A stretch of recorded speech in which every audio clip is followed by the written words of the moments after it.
que na hora que eu vi a cena eu já matei. A cena mostra uma quadra de vôlei, né, com meninas jogando vôlei. Quadra de vôlei, meninas jogando vôlei.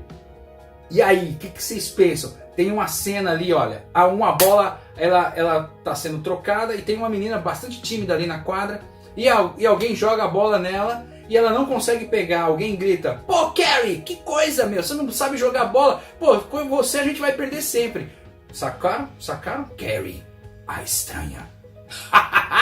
Rapaz, foi uma surpresa sensacional. Ver de novo esse filme, agora em tela grande, é maravilhoso. E aí você vê o seguinte, se liga, nós estamos falando de Brian De Palma, um filme de Brian De Palma. Brian De Palma é clássico, nasceu clássico e o que ele faz é maravilhoso. Ele não tem trabalhado ultimamente, pelo menos não tem nada sendo anunciado, acho que a última coisa que o Brian De Palma fez foi em 2012, mas ele, tem clássicos aí que você já deve ter visto muita coisa dele, Os Intocáveis, né, o próprio Scarface, enfim, tem várias coisas que até o próprio Missão Impossível lá, o primeiro que o Tom Cruise fez também era do Brian De Palma. Então, Brian De Palma é clássico, e Carrie, a Estranha, é de Brian De Palma. Então, aí isso aqui nós estamos falando de um filme de 1976. Veja, a diferença é gritante no tipo de direção do Brian De Palma, um filme de 76, que é a Carrie Estranha, se a gente comparar com o filme que a gente acabou de falar agora, da Morte do Demônio, do Evil Dead, de 86, ou seja, 15 anos depois, né? Então, mas aí é uma questão mais de recurso, grana.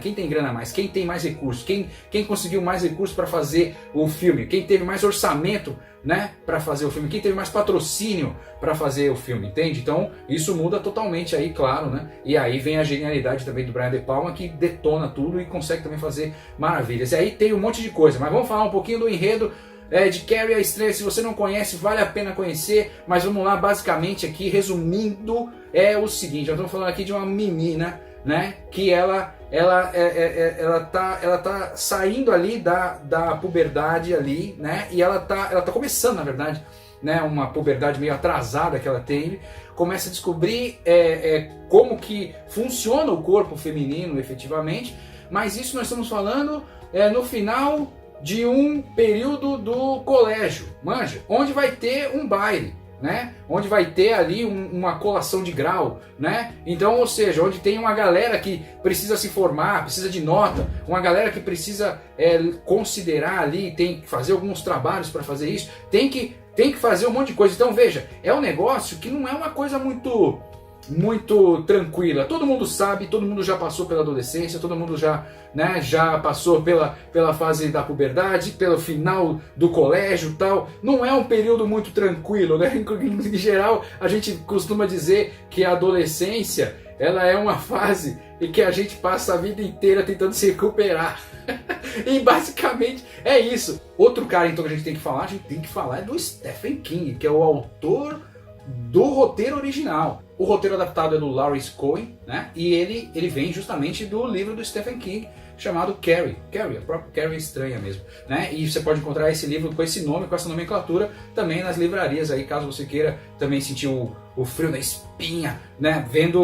Lendo, né? Que deve ser mais intenso do que o próprio filme, que já é maravilhoso. Então o que acontece? Ali você tem então uma garota que está se descobrindo, tá numa fase de adolescência ali, mas ela aí ela descobre que ela começa a ter poderes. Ela tem poderes extraordinários, né? Alguns poderes eu poderia dizer assim que se fosse, né, se o professor Xavier já existisse ali, certamente ela receberia uma cartinha, uma visita ali do X-Men, porque ela tem poderes de X-Men, manja, ela tem poderes sobrenaturais total. O negócio é realmente complicado. Eu até imaginei que ia aparecer, né, o professor Xavier ali na escola dela, né, mas não apareceu, né? Então acabou que ela teve esses problemas aí, né? Porque o negócio é complicado, cara. Ela tem uns lances de fazer telecinese, manja, de mexer as coisas assim, e isso aí o bicho pega.